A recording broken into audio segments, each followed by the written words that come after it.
And welcome back to the Hot Lap. We are talking F1 testing, at least the first proper test. We'll be looking at the track, what to look out for, where to look out for, and the times. We're going to be looking at the times from last year, because as we know, they may well be similar. When you looked at the Catalonia, Spanish Grand Prix, Barcelona times, they weren't a million miles away at all, were they? When you look at Hamilton's and George Russell's headline times, but that was a shakedown. This is a test, apparently.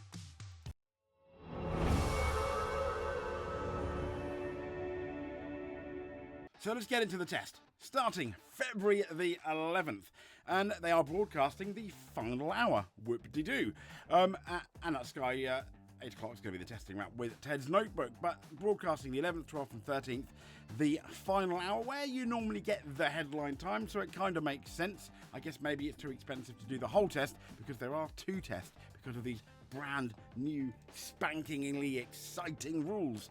So let's get into the actual Bahrain track. This, interesting, was the preview by Pirelli last year. Now, the tyres are slightly different, but in terms of the circuit information here, they're talking about the traction is 4 out of 5. Asphalt grip is 3 out of 5. Traction abrasion, that's interesting, 5 out of 5. Traction evolution, 4 out of 5. Tyre stress is a 3. Braking is a 4, because they do have those long straights into, let's be fair, quite slow corners. Lateral is a 3. Downforce is a numero 3. Now, I thought the racers just put this out, which I thought was quite interesting. It is 2025 testing order versus the final F1 standings.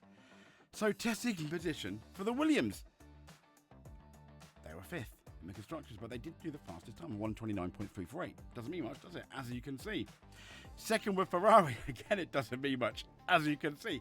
A 129.379. They ended up being 4th, but 2nd in testing.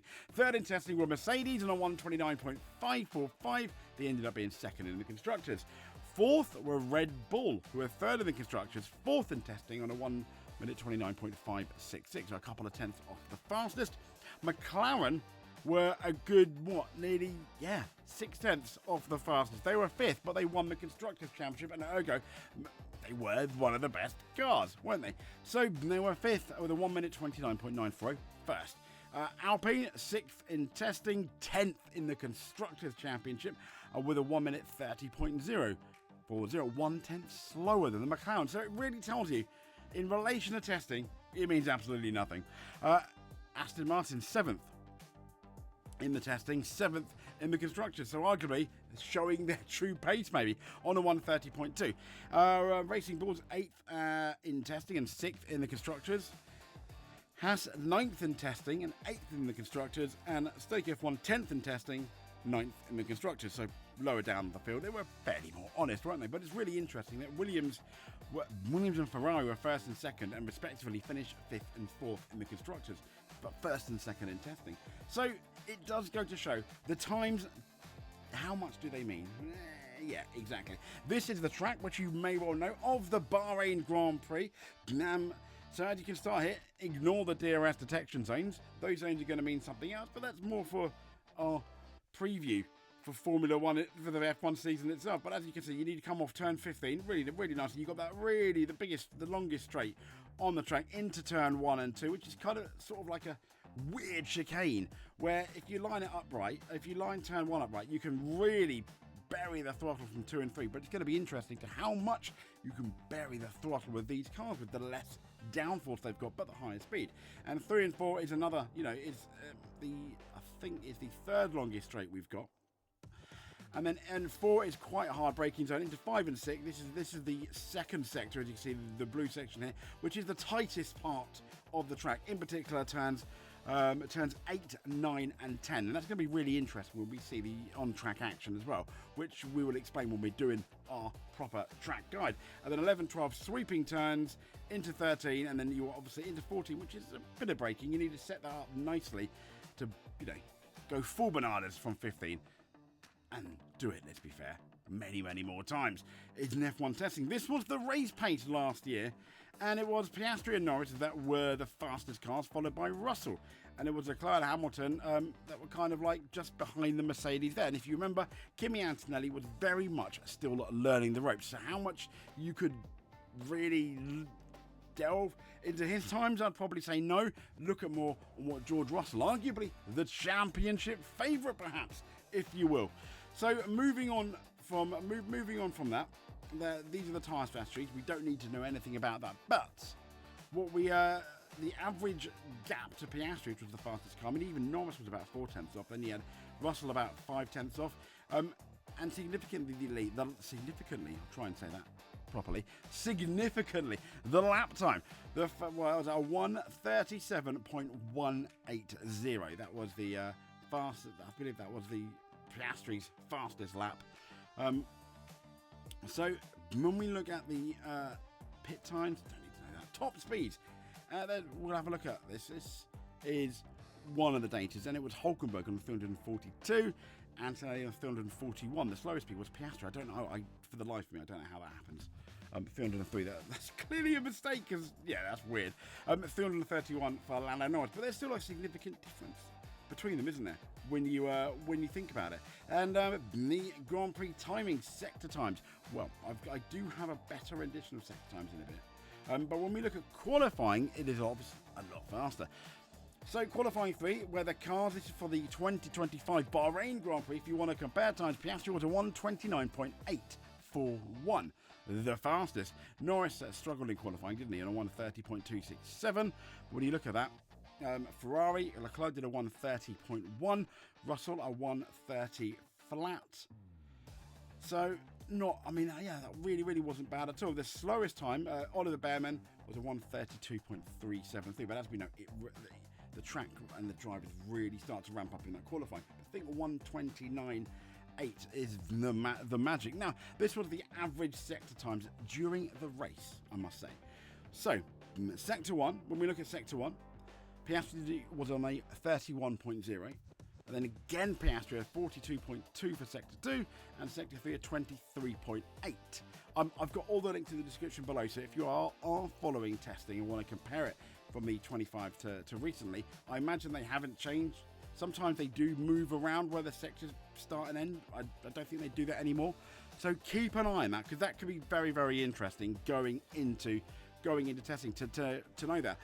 Antonelli on a 1:31.1, Norris on a for that first sector, and the first and second sector, the first and third sectors, in Bahrain are very much straight line speeds when you think about it, and heavy braking, yeah.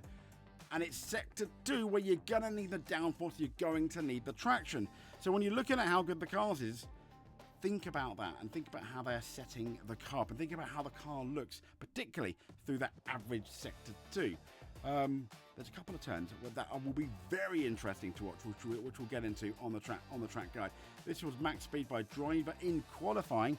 It was Leclerc doing a 328 kilometers per hour. Hulkenberg second on 327, all the way down to Bearman on 315. If you want to look at the big guns, well, Ferrari, Hamilton was on 324 kilometers per hour. Verstappen on 321. The fastest Mercedes was Russell on 320 kilometers per hour. But as we know, they are going to be potentially much faster in a straight line. Now, these are the long runs. This was in practice. On the soft, it was Norris on a 38.268. And Leclerc, the fastest on the medium, was 38.621. Piastri on the hards was a 38.8. That's not too bad actually compared to the softs. Piastri was going hard, clearly. But the most important thing I think here was from Formula Data Analysis. Once again, linked in the description. I'll speak about it. He was talking about his prediction that F1 cars will be way faster on the straights, and Ocon reached 355 kilometers an hour once he was allowed full deployment. No evidence of that slipstream, no. In his best 25 quali lap, he reached 327. And he mentioned reaching top speed earlier on the straight in 2026. They're talking about the drag drop is massive, 37% minus. Even assuming the 25 car was in full ERS harvest to be subtracted, the 26 car was 28 kilometers an hour faster, despite a 95 kilowatt, 130 HP power deficit. That's interesting. So he said at least one likely both is true. The new cars have extremely low drag, and Ferrari's new ICE is stronger than F1 predicted. Ferrari's new internal combustion engine, 400 kilowatts. What's certain, he's saying, is these cars will fly on the straights, and Catalonia isn't even low drag. I mean, Bahrain is a much faster circuit, which is interesting. And he's got year top speed and power 2025, 2026. I mean, when you look at that, what's going to be quite interesting is the difference could be as much as, at least at Barcelona, 28 miles per hour faster on the straights. That is, I mean, that's absolutely insane to very much a scary level, isn't it? What do you think? Yeah, that's wow. Just wow. So let's then get into the Bahrain on board. As you can see here, we're coming down that start-finish straight, and we are going to brake, and we are going to brake very, very hard. Once we kind of get around the 100-meter board, this is going to test how good the braking is, and then once again how good the traction is. You are going to see the cars wobbly a tiny bit here as well, I must say. And then we've got the next longest straight. So this track isn't going to necessarily test how good your aerodynamics is like Catalonia potentially would, but still, you've got fast corners like that one we went to, and then we've got these sweeping corners of 5, 6 and 7. Now what's going to be really interesting is when we come into this turn here. I believe this is turn number 8, 9 and 10. As we go a bit, as you can see, we go extremely wide, and then 9 and 10 is going to really test how happy the drivers are on the traction and turning into what is a really awkward corner. Come turn 10, you get in the power nice and early to the sweeping turns of 11, 12 and 13. I mean, these are very like high speed, medium to high speed corners. Well, yeah, initially you're going to have to press the brake, but then 12 is flat, and then 13 you're going to have to, I imagine, dab the brakes, particularly on these cars which have less downforce, going into, I think it's going to be the second longest straight on the circuit. Do you see what I mean? Like, now when you think about it, we're now in sector 1 and 3, very much into your straight line speed there. So there we go. Now what I'm going to do before we do leave is we're going to have a look at the chase cam, yeah, and there is a reason why. Okay, as you can see here, we are now entering the first couple of corners. So you're going to see the cars braking quite late. And it's going to be interesting how, look for how comfortable they are, how consistently they can hit the apex here. And what's also interesting is how early they can bury the throttle. It's going to show you how stable that car is. If you see the back end squealing a lot, possibly not a good sign, but it could also be how much, representative of the type of downforce that they have, they're actually going to have. And if we forward it now to hit these turns here, once again, these are going to really test the traction. They're going to really test the handling of slow corners. Now, why are slow corners important? Simply because you spend more time in the slow corners than you do the fast, so you can lose more time, you can gain more time. As we completely, yeah, I know, I get it. We completely missed the apex there. I mean, the apex was a dot to us. But these couple of corners here are always really quite interesting because it's going to really show the characteristics of the car under quite what's going to be a fair amount of load, because they're braking into the corner and you're continuing to brake and kind of turning. You probably will see people lock up here. This will probably be the place for the lockups. And this is such an awkward turn, and the slowest turn on the track, and how quickly they can bury the throttle, get it down, get that straight line speed. And it's those corners there, 8, 9 and 10 that we just spoke about, where you're going to lose the most time.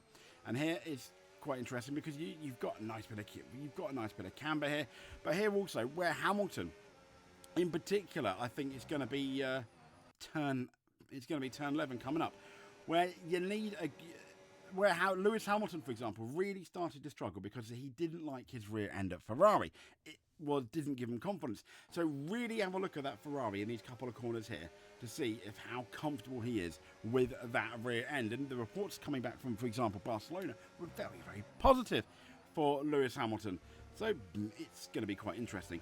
But that's pretty much the lap guide that we gave you. Stay tuned on Sky. We'll probably end up doing some kind of update each day as well after testing. Work allowed, of course. But yeah. But if you made it to the end, I just want to say thank you very much. We are now back in Formula One rhythm. Really appreciate it. Subscribe if you can. If you made it to the end, we are not worthy. We're not worthy. You're amazing, though. And we'll speak to you soon. Above all else, I'm trying not to swallow. Stay safe.